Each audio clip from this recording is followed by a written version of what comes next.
Bismillahirrahmanirrahim. Assalamualaikum warahmatullahi wabarakatuh. Selamat sore rekan-rekan semuanya. Mohon maaf menunggu ya. Sore hari ini, sebagaimana kami sampaikan kemarin dan tadi pagi bahwa kami melakukan kegiatan tangkap tangan di Kota Bekasi, Jawa Barat ya, dan ada beberapa pihak yang diamankan. Setelah kemudian kami memastikan waktu 1 kali 24 jam untuk menetapkan status pihak-pihak yang diamankan. Sore hari ini kami akan menyampaikan kepada masyarakat, ya, pada teman-teman semuanya terkait dengan kegiatan tangkap tangan ini secara utuh, ya, secara lengkap, konstruksi perkara dan lain-lainnya begitu ya. Nanti poin-poin ini akan dibacakan oleh Pak Ketua yang hadir pada sore hari ini dan juga Pak Deputi Penindakan Pak Karyoto. Setelah itu nanti kami akan tunjukkan barang buktinya ya di hadapan teman-teman semuanya. Baru setelah itu seperti biasa kami beri kesempatan teman-teman untuk bertanya lebih jauh terkait dengan perkara ini. Jadi khusus sore hari ini pertanyaannya adalah terkait dengan kegiatan tangkap tangan ini ya. Baik, kami silakan Pak Ketua untuk membacakan beberapa poin perkembangan dari kegiatan tangkap tangan yang telah KPK lakukan. Kami silakan Pak.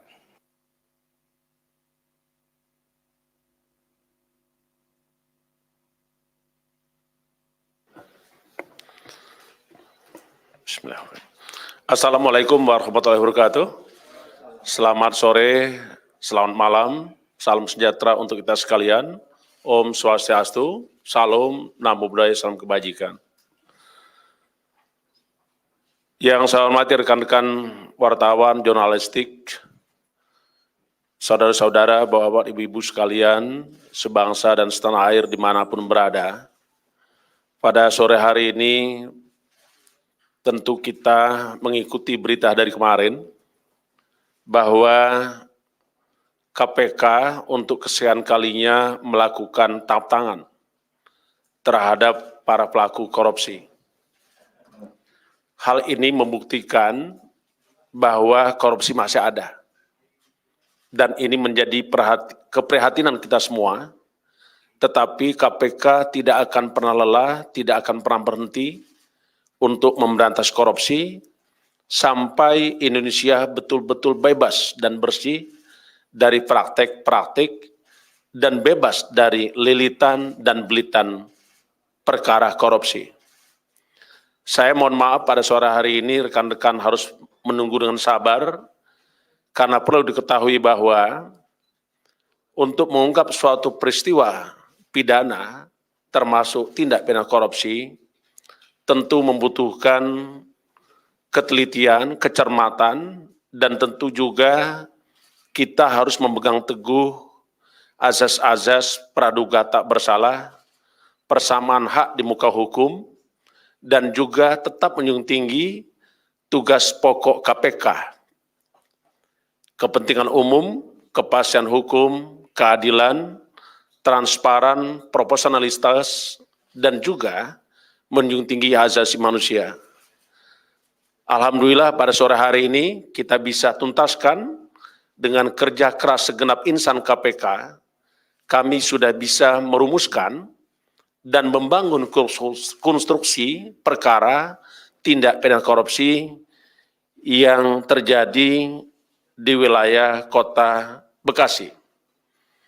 Adapun penjelasan akan kami sampaikan sebagai berikut terkait dengan kegiatan tangkap tangan dugaan tindak pidana korupsi berupa penerimaan sesuatu oleh penyelenggara negara atau yang mewakili terkait dengan pengadaan barang dan jasa serta lelang jabatan di pemerintahan Kota Bekasi. Rekan-rekan yang saya hormati, hari ini kami akan menyampaikan lengkap bagaimana kronologis pengungkapan perkara korupsi tersebut dan siapa-siapa yang terlibat, yang menjadi tersangka, termasuk juga bukti-bukti apa yang bisa kami sajikan kepada rekan-rekan sebagai asas transparansi dan akuntabilitas tentang penegakan hukum yang dilakukan oleh KPK.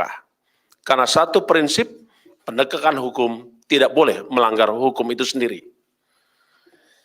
Pada kegiatan tangkap tangan, tim KPK mengamankan 14 orang pada hari Rabu pada tanggal 5 Januari 2022, sekira jam 14.00 di beberapa tempat wilayah di Kota Bekasi, Jawa Barat, dan Jakarta.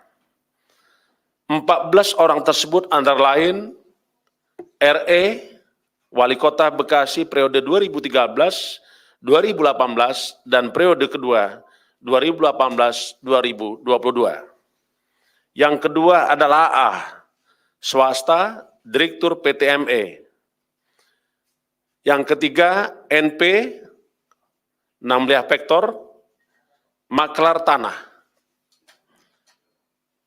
Nomor 4, BK, staf sekaligus ajudan daripada saudara RE. Kelima, MB, Sekretaris Dinas Penanaman Modal dan PTSP, Kota Bekasi. Keenam, HR, Kasubag TU, Sekretariat Daerah Kota Bekasi. Ketujuh, SY, Direktur PT KBR dan PT HS. Kedelapan, HD, Direktur PT KBR dan PT HS. Kesembilan, MS, Camat Rawalumbu. Ke-10, JL, Kepala Dinas Perumahan Kawasan Pemukiman dan Pertanahan Kota Bekasi. 11, AM, Staf Dinas Perindustrian. 12, MY, Lurah Kati Sari. 13, WY, Camat Jati Sampurna. Dan yang ke-14 adalah LBM, swasta. Perlu kami sampaikan juga bagaimana kronologis pengungkapan sehingga tertangkap tangan para pelaku korupsi bermula dari laporan masyarakat atas informasi tentang adanya dugaan penyerahan uang kepada penyelenggara negara. Selanjutnya KPK pada tanggal 5 Januari 2022, tim menggerak kepada 7 menuju lokasi di Kota Bekasi. Tim mendapatkan informasi jika uang akan diserahkan oleh MB selaku Sekretaris Dinas Penanaman Modal dan PTSP Kota Bekasi kepada Wali Kota Bekasi. Tim KPK melakukan pengintaian dan mengetahui jika MB telah memasuki rumah dinas Wali Kota Bekasi dengan membawa sejumlah uang dan juga telah diserahkan kepada Wali Kota Bekasi. Selanjutnya sekira pukul 14.00 bergerak mengamankan saudara MB pada saat keluar dari rumah Wali Kota Bekasi. Selanjutnya tim KPK memasuki rumah dinas Wali Kota dan mengamankan beberapa pihak diantaranya RE, MY, BK, dan beberapa ASN dari pemerintah Kota Bekasi. Selain itu, tim KPK juga menemukan bukti uang dengan jumlah yang fantastik, miliaran rupiah dalam bentuk pecahan rupiah. Secara paralel, tim juga melakukan penangkapan terhadap beberapa pihak swasta, antara lain NP di wilayah Cikunir, AA di daerah Pancoran, SY di daerah sekitar Senayan, Jakarta. Selanjutnya, seluruh pihak yang diamankan dibawa ke Gedung Merah Putih KPK untuk menjalani pemeriksaan secara intensif. Malam tadi, kurang lebih jam 19.00, tim KPK juga melakukan kegiatan mengamankan saudara MS dan JL di kediaman masing-masing. Hari ini, Kamis tanggal 6 Januari 2022, tim KPK kembali mengamankan 2 orang atas nama WY dan LBM, beserta bukti uang ratusan juta dalam bentuk rupiah. Seluruh bukti uang yang telah disita oleh KPK kurang lebih 3 miliar rupiah dan buku rekening bank dengan saldo sekira 2 miliar rupiah. Perlu diketahui jumlah uang bukti kurang lebih 5,7 miliar dan sudah kita sita 3 miliar berupa uang tunai dan 2 miliar dalam buku tabungan. Bapak, rekan-rekan sekalian yang saya hormati, dimanapun rekan-rekan berada, kami yakin bahwa rekan-rekan sungguh mengikuti apa yang telah dikerjakan oleh KPK. Kami ingin sampaikan juga terkait dengan konstruksi perkara yang lain, tetapi masih dalam satu kesatuan dalam proses tangkap tangan. Konstruksi perkara diduga telah terjadi juga. Pemerintah Kota Bekasi pada tahun 2021 menetapkan APBD perubahan tahun 2021 untuk belanja modal ganti rugi tanah dengan nilai total anggaran 286,5 miliar. Ganti rugi dimaksud diantaranya pembebasan lahan sekolah di wilayah Rambelumbu dengan nilai 21,8 miliar. Pembebasan lahan polder 202 senilai 25,8 miliar. Pembebasan lahan polder Air Keranji senilai 21,8 miliar. Melanjutkan proyek pembangunan gedung teknis bersama senilai 15 miliar. Atas proyek-proyek tersebut, tersangka RE selaku Wali Kota Bekasi periode 2018-2022 diduga menetapkan lokasi pada tanah milik swasta dan melakukan intervensi dengan memilih langsung para pihak swasta yang lahannya akan digunakan untuk proyek pengadaan dimaksud, serta meminta untuk tidak memutus kontrak pekerjaan. Sebagai bentuk komitmen, tersangka RE diduga telah meminta sejumlah uang kepada para pihak yang lahannya diganti rugi oleh pemerintah Kota Bekasi, di antaranya menggunakan sebutan untuk sumbangan masjid.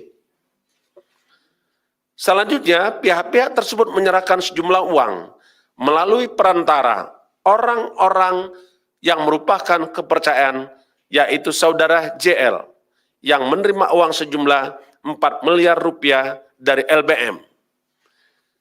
WY yang menerima uang sejumlah 3 miliar dari MS dan mengatasnamakan sumbangan ke salah satu masjid yang berada di bawah yayasan milik keluarga RE sejumlah 100 juta rupiah dari SY. Selain itu, tersangka RE juga diduga menerima sejumlah uang dari beberapa pegawai pada pemerintahan Kota Bekasi sebagai pemotongan terkait posisi jabatan yang diembannya di pemerintah Kota Bekasi. Jadi ada pungutan juga ya.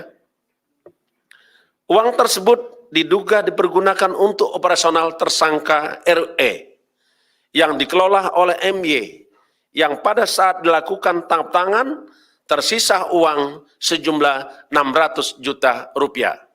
Jadi ada uang operasional yang disita oleh KPK. Di samping itu, juga terkait dengan pengurusan proyek dan tenaga kerja kontrak di pemerintahan Kota Bekasi, RE diduga menerima sejumlah uang 30 juta rupiah dari AA melalui MB. Berdasarkan hasil pemeriksaan keterangan-keterangan para saksi dan bukti-bukti yang telah dikumpulkan oleh KPK, KPK berkesimpulan terdapat 9 orang tersangka dalam perkara tangkap tangan dugaan tindak pidana korupsi menerima hadiah yang dilakukan oleh penyelenggara negara. Para tersangka tersebut sebagai berikut. Sebagai pemberi, ada 4 orang. Pertama AA, kedua LBM, yang ketiga SY, yang keempat MS. Sementara sebagai penerima, tersangka RE, MB, MY, WY, dan JL. Selanjutnya, demi kepentingan penyidikan, penuntutan dan peradilan, maka para tersangka dilakukan penahanan di KPK dan sebagai pemberi, saudara AA dan kawan-kawan disangkakan melanggar pasal 5 ayat 1 huruf A atau pasal 5 ayat 1 huruf B atau pasal 13 Undang-Undang 31 tahun 1999 tentang pemberantasan tindak pidana korupsi, sebagaimana telah diubah dengan Undang-Undang Nomor 20 Tahun 2001 tentang perubahan atas Undang-Undang Nomor 31 Tahun 1999 tentang pemberantasan tindak pidana korupsi, yonto pasal 55 ayat 1 ke 1 KUHP. Sebagai penerima, RE dan kawan-kawan disangkakan melanggar pasal 12 huruf A dan pasal 12 huruf B atau pasal 11 atau pasal 12 huruf F serta pasal 12B besar Undang-Undang Nomor 31 Tahun 99 tentang pemberantasan tindak pidana korupsi sebagaimana telah diubah dengan Undang-Undang Nomor 20 Tahun 2001 tentang perubahan atas Undang-Undang Nomor 31 Tahun 99 tentang pemberantasan tindak pidana korupsi, yonto pasal 55 ayat 1 ke 1 KUHP. 9 tersangka tersebut ditahan mulai tanggal 6 Januari 2022 sampai dengan tanggal 25 Januari 2022. Penahanan dilakukan di Rutan Pomdam atas nama tersangka AA, LBM, SY, dan MS. Sementara di Rutan Gedung Merah Putih, tersangka RE, WY, MB, MY, dan JL. Kita sungguh masih dalam keprihatinan protokol kesehatan, maka para tersangka akan dilakukan untuk membatasi penyebaran COVID, tentu kita akan lakukan isolasi di rutan masing-masing. Rekan-rekan sekalian yang saya hormati, tangkap tangan yang dilakukan pada awal tahun 2022 ini menjadikan bukti bahwa KPK tidak pernah berhenti untuk memberantas korupsi. KPK tetap berkomitmen dan tidak pernah lelah berkarya untuk bangsa. Dan juga ini ada pelajaran bagi kita semua yang membuktikan bahwa korupsi masih ada. Saya berharap, kita semua berharap, seluruh anak bangsa berharap untuk para penyelenggara negara tidak memanfaatkan jabatannya untuk memperkaya dirinya untuk melakukan praktek-praktek korupsi. Dan pegang teguh sebagai amanat rakyat untuk berbakti kepada negeri, mengabdi untuk Ibu Pertiwi. Jauhkan perilaku-perilaku korupsi dari diri kita masing-masing. Rekan-rekan yang saya hormati, demikian yang ingin kami sampaikan. Kita baru saja memperingati Hari Anti Korupsi Sedunia. KPK mengambil tema Satu Padu Membangun Budaya Anti Korupsi. Mari bersama-sama KPK memberantas korupsi terus tanpa henti, dan kita juga memimpikan Indonesia betul-betul bebas dan bersih dari korupsi. Terima kasih. Saya akhiri, wassalamualaikum warahmatullahi wabarakatuh. Om Santi, Santi, Santi Om. Terima kasih Pak Ketua yang telah menyampaikan beberapa poin terkait dengan perkembangan kegiatan tangkap tangan yang pada prinsipnya bahwa KPK menetapkan 9 orang tersangka dan kemudian dilakukan penahanan rutan selama 20 hari pertama. Baik, berikutnya kami akan menunjukkan barang bukti dalam kegiatan tangkap tangan ini.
Oke, baik. Terima kasih kepada teman-teman.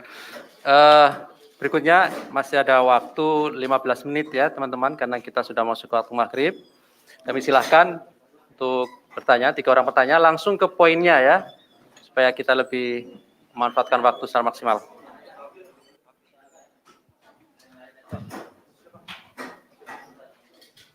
Oke, Mas Chandra, 1, 2 di belakangnya ya, 3, oke.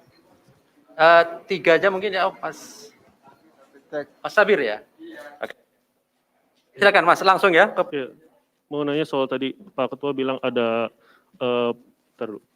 Pak Walkot ini minta uang ganti rugi dengan dalih sumbangan masjid. Berarti kan itu minta uang ganti ruginya ke pemilik tanah ya. Nah, ini gimana? Apakah KPK bakal mengupayakan uang itu balik lagi ke pemilik tanah? Kan itu uang orang gitu.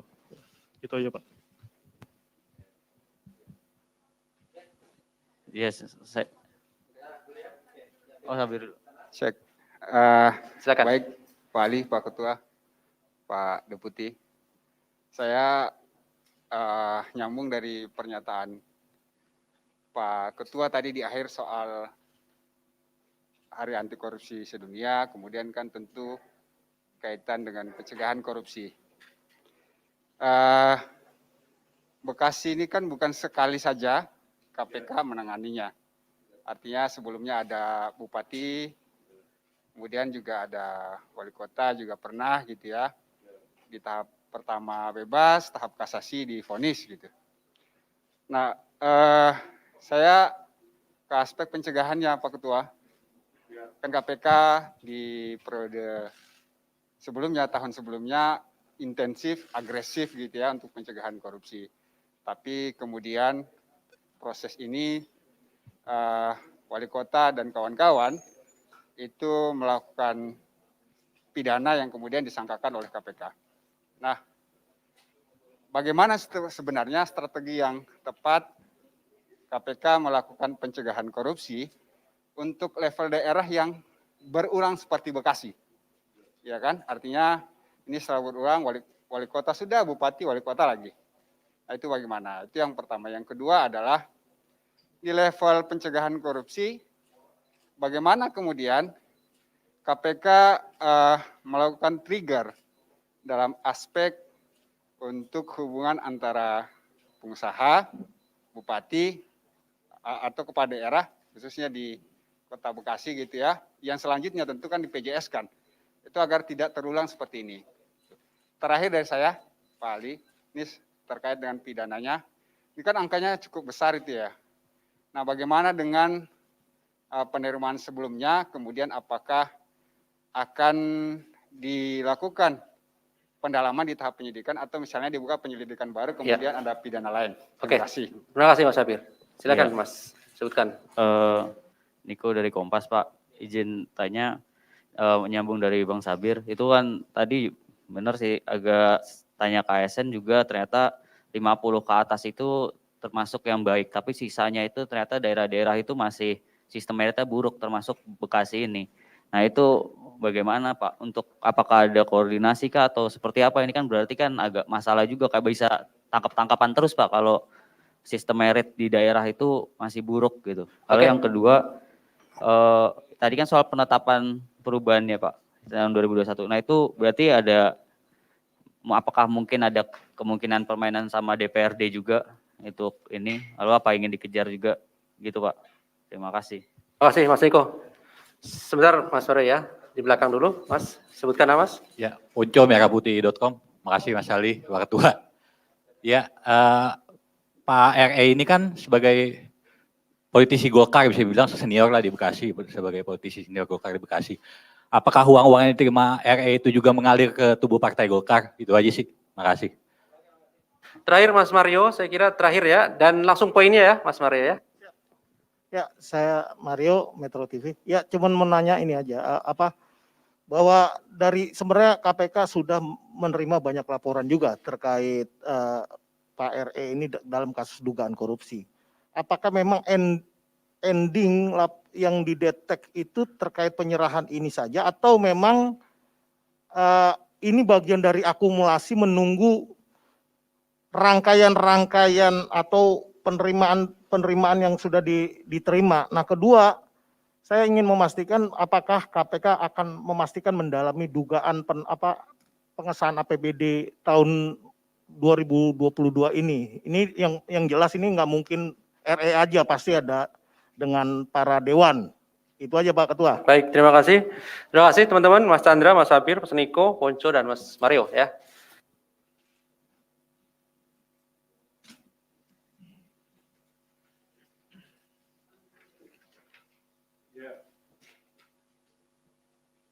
Pertama-tama saya ingin menyampaikan terima kasih kepada rekan-rekan yang telah memberikan respon atas tap-tap tangan yang dilakukan oleh KPK terhadap para pelaku korupsi, khususnya hari ini dari wilayah Bekasi Kota. Tentu ini adalah, sekali lagi saya ingin katakan, bahwa pemberantasan korupsi itu tidak bisa dilakoni sendiri oleh KPK. Karenanya prestasi hari ini pun juga layak kami sampaikan apresiasi kepada seluruh masyarakat yang telah memberikan informasi kepada KPK. Selanjutnya, menanggapi respon tadi, yang pertama adalah sebagaimana yang kita pahami bahwa penyelidikan dan penyidikan suatu peristiwa pidana itu tidak selesai dalam satu putaran. Karena namanya juga penyidikan adalah serangkaian tindakan. Penyidik berdasarkan undang-undang. dalam rangka mengumpulkan keterangan dan mencari barang bukti guna mengungkap suatu terang benderangnya suatu perkara dan menemukan tersangka. Sehingga saya ingin garis bawahi, hari ini yang kami sampaikan adalah hasil kerja yang maraton panjang. Tidak hanya seketika di saat tap tangan hari kemarin. Ada proses panjang.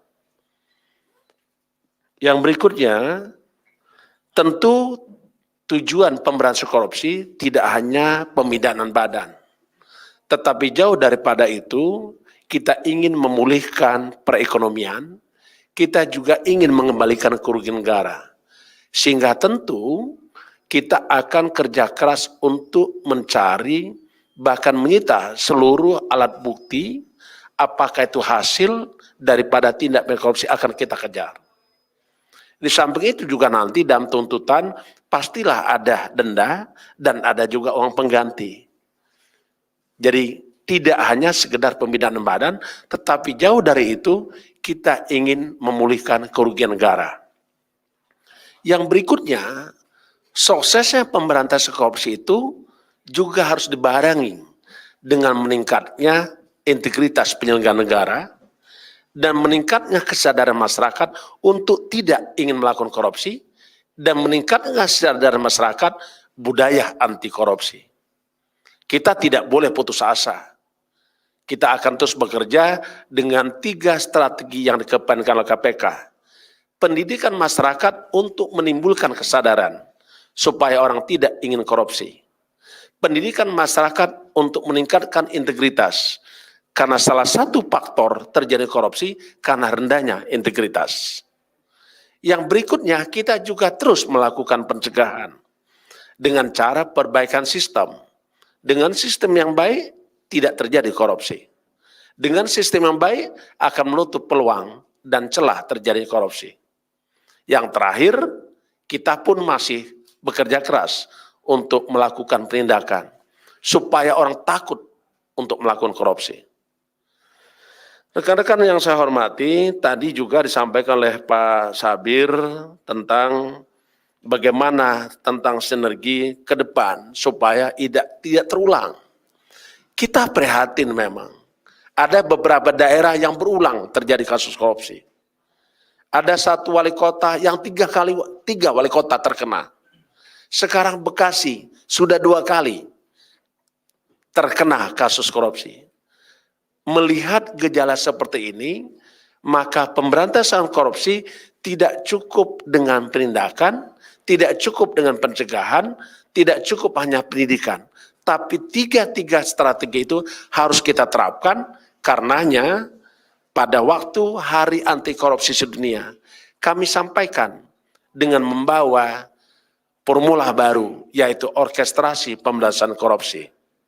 Kita akan kolaborasikan antara pendidikan masyarakat, pencegahan tindak pidana korupsi, dan penindakan.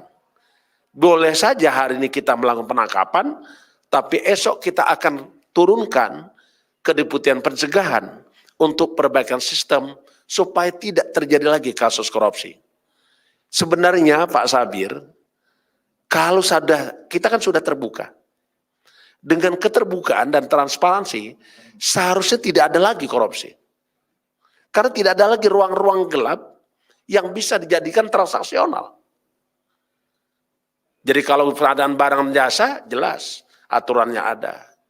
Tentang ganti rugi lahan yang akan dimanfaatkan oleh pemerintah daerah, juga jelas ada NJOP-nya ada. Semua ketentuan ada, tapi masih saja terjadi.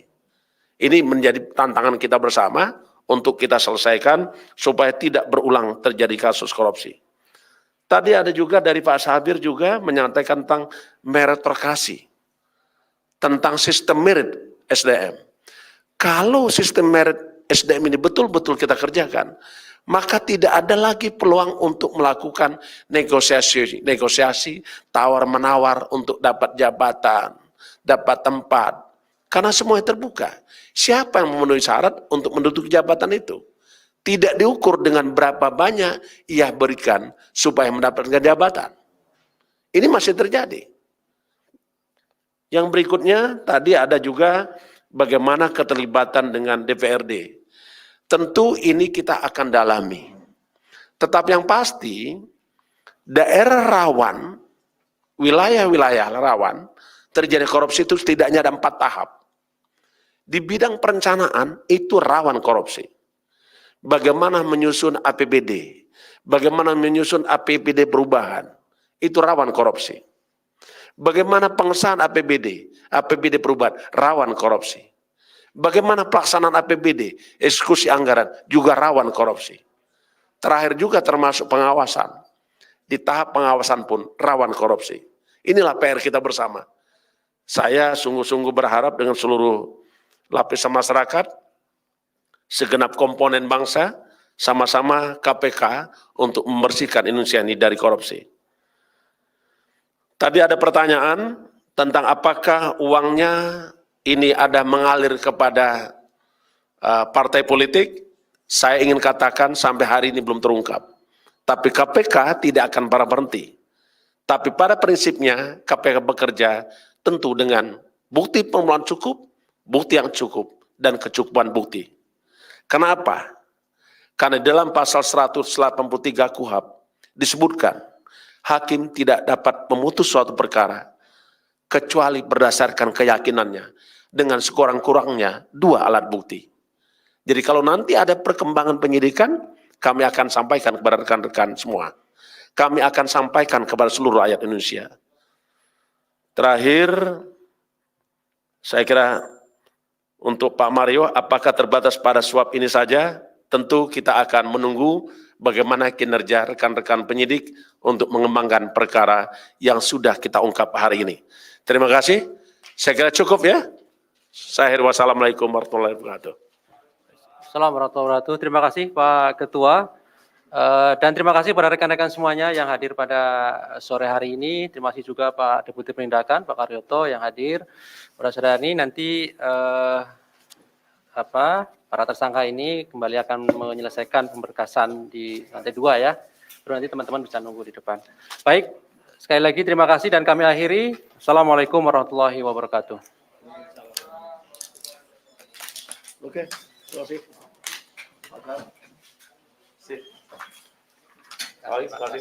Terima kasih semuanya.